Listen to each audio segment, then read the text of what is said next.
দাঁড়া লাগে না? এই ছেলেটা আমাকে ব্যাড টাচ করলো, তুমি কিছু বললে না? স্যার আপনি আপনি এনে কেন? নিয়ে আমি আর সংসার করতে পারবো না। তুমি তোমার জায়গায় চলে যাও, আমার বাড়িতে আর ফিরাইছো না। হ্যাঁ তাই যাব, তোমার সাথে সংসার করা যায় না।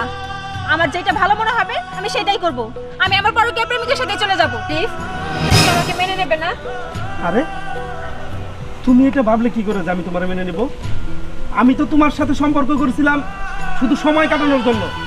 আমার কি টাকা পয়সার অভাব আছে যে আমি তোমার মতো একটা বিবাহিত নারীকে নিয়ে সংসার করব? এটা আমার পক্ষে সম্ভব না। তুমি থাকো তোমার স্বামীর সাথে। আরিফ, আরিফ,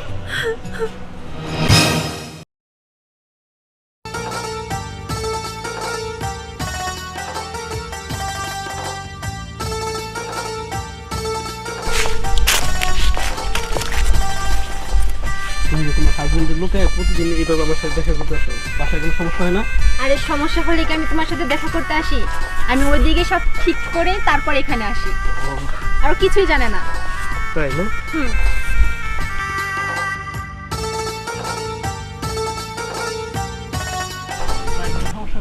না না কোনো সমস্যা নেই।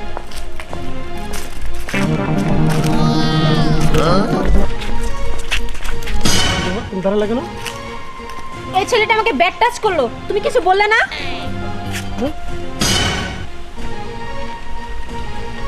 ও তো তোমাকে ব্যাড টাচ করেনি। এখানে লেখা লেখছে আছে? আপনার হাজবেন্ড আসছে। এখন আমরা কি করব? সেটা তো চিন্তার বিষয়। এখন মনে হইতেছে এটা আমাদের কোন শুভাকাঙ্ক্ষী এটা লাগিয়ে দিছে। এখন যদি আমার হাজবেন্ড চলে আসে তাহলে আমরা কি করব? তোমাকে যদি দেখে ফেলে তাহলে তো অনেক বড় সমস্যা হয়ে যাবে। এখন আমরা কি করব? তোমার হাজবেন্ড চলে আসছে। আসছে।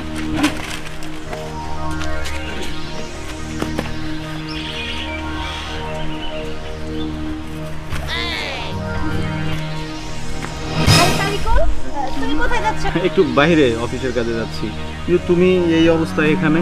আর আমি এদিক দিয়ে যাচ্ছিলাম তো ভাবলাম এই সামনেই তো একটা ফকির আছে, এদিক দিয়ে যাচ্ছি যখন তাহলে ফকির কিছু টাকা দিয়ে যায়। ঠিক আছে, কিন্তু তুমি বাসা থেকে বের হয়েছে কখন? এই তো কিছুক্ষণ আগে। চলো না আমরা যাওয়ার সময় ফকিরকে কিছু টাকা দিয়ে তারপর একসাথে বাসায় যাই।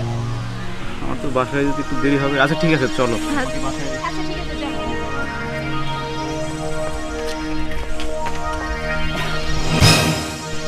তুমি একেই টাকা দিতে যাচ্ছ?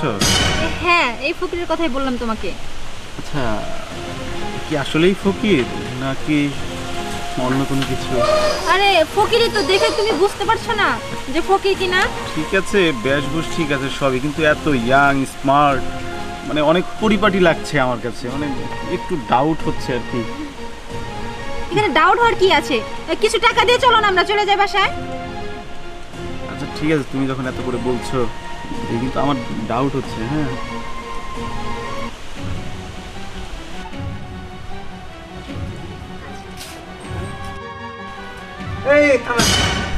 এই আপনি কেরা? এটা তো আমার ভিক্ষা করার জায়গা। স্যার আপনি আপনি এনে কেন? স্যার মানে? হ্যাঁ, হুজদিনে আমাদের এলাকায় বড় একটা টেক্সটাইল মিল আছে না, ওটার মালিক আরিফ স্যার। স্যার, আমাদের বাসায় ওনার যাতায়াত ছিল না?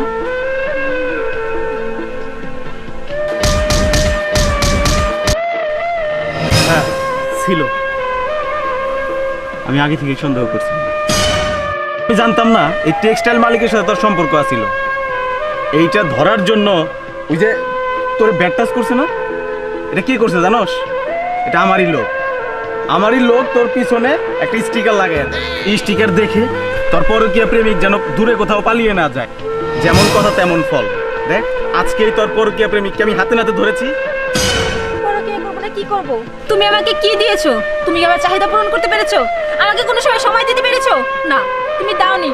তুমি সারাক্ষণ অফিস নিয়ে পড়ে থাকো, তুমি তোমার বিজনেস নিয়ে পড়ে থাকো। আমি যে তোমার ওয়াইফ, এদিকে তোমার কোনো খেয়ালই থাকে না। বাস, তোমাকে আর কোনো কথা বলতে হবে না। তোমার মতো মেয়েকে নিয়ে আমি আর সংসার করতে পারবো না। তুমি তোমার জায়গায় চলে যাও, আমার বাড়িতে আর ফিরাইছো না। হ্যাঁ তাই যাব, তোমার সাথে সংসার করা যায় না। আমার যেটা ভালো মনে হবে আমি সেটাই করব। আমি আমার পরকীয়া প্রেমিকের সাথে চলে যাব। প্লিজ তুমি আমাকে আমাকে মেনে নেবে না? আরে তুমি এটা ভাবলে কি করে যে আমি তোমার মেনে নেব? আমি তো তোমার সাথে সম্পর্ক করেছিলাম শুধু সময় কাটানোর জন্য। আমার কি টাকা পয়সার অভাব আছে যে আমি তোমার মতো একটা বিবাহিত নারীকে নিয়ে সংসার করব? এটা আমার পক্ষে সম্ভব না। তুমি থাকো তোমার স্বামীর সাথে। আরিফ, আরিফ,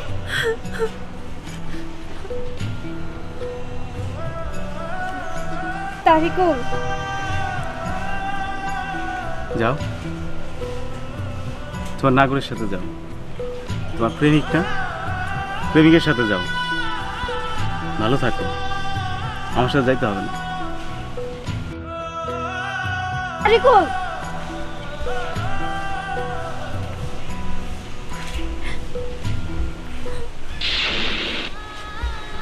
দেখো মা, আমি একজন ভিক্ষুক মানুষ, আমি তোমার কি করবো? তুমি একজন বিয়াত মাইয়া, এরকম একটা কিছু করার আগে বাবার কাম আসছিল, কিন্তু তুমি না বাইরাই এরকম একটা কাম করছো। এখন তোমার ভাগ্য মানে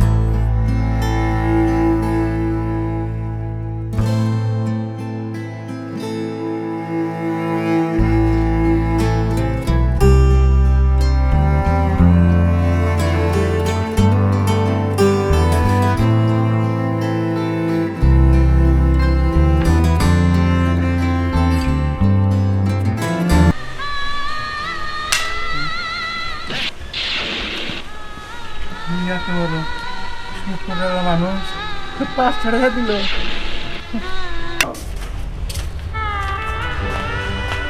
মামা, তাহলে আমি যাই। তুমি তো জানোই আমি যে কাজে আসছিলাম সে কাজটা সম্ভব না। হ, তুই ঠিকই কইছস। পোলার আমার আরেক মেয়েরে ভালোবাসা বাড়ি থেকে চলে গেল। আমি আর কি করবো ক? বাড়ি ঘর টান কইরা আমিও একদিকে চলে যাব। যা, তোরা আর বাধা দিব না। যে আশায় ছিলি সেটা যখন হইল না, তাহলে আর দরকার নাই। যা, দেরি হই না থাকিস না। যা বর্ষা, দাঁড়া। তোর মা বাবা বুঝাই কইস, ওরা যদি আমার ক্ষমা না করে আমি চিরদিন অপরাধ দিয়ে থাকবো। ঠিক আছে মামা, আমি বাবা মাকে বুঝিয়ে বলবো। এখানে তো আর তোমার কোনো দোষ নাই, আমি যাই। বাবা, তুই আমার ক্ষমা করে দাও, তুমি আমার মাফ করে দাও বাবা। আমি বুঝবার পারি নাই, আমি তোমার কথা শুনি নাই, আমি অনেক বড় ভুল করে ফেলছি, তুমি আমাকে মাফ করে দাও। জানো বাবা, তুমি মেয়েটা ভালো না। ওই টেক্সটাইল মালিকের সাথে আর অবৈধ সম্পর্ক আছে। আমি আজকে ওইটা হাতে না তোরা ধরছি। তুমি আমার মাফ করে দাও, আমি আমার ভুল বুঝতে পারছি। পরে আমি আমাদের এই বাসায় রাখবো না। বাবারে, কোনো বাপ মাই চায় না তাদের সন্তান বিপদে যায়। সবসময় বাপ মা চায় তাদের সন্তান ভালো থাকুক, সুখে থাকুক। আমিও তাই চাইছি।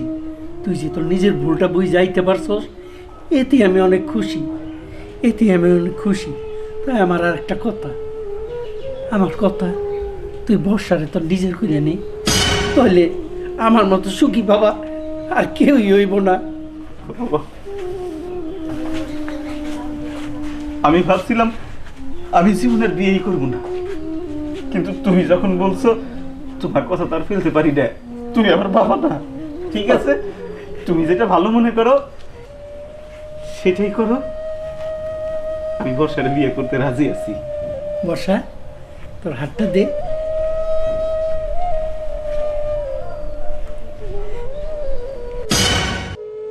ভাবি, আমি নিজের কপালে দুঃখ নিজে টেনে আনছি। আমি তারিকুলকে রেখে অন্য একটা ছেলের সাথে সম্পর্ক করেছিলাম, আর সেটা তারিকুল জেনে আমাকে বাসার থেকে বের করে দিয়েছে, আর ওই ছেলেটা আমাকে রেখে চলে গেছে। এখন আমি কি করব কিছুই বুঝতে না পেরে আমি তোমার কাছে চলে এসেছি। এটা তুই ঠিক করস নাই বোন।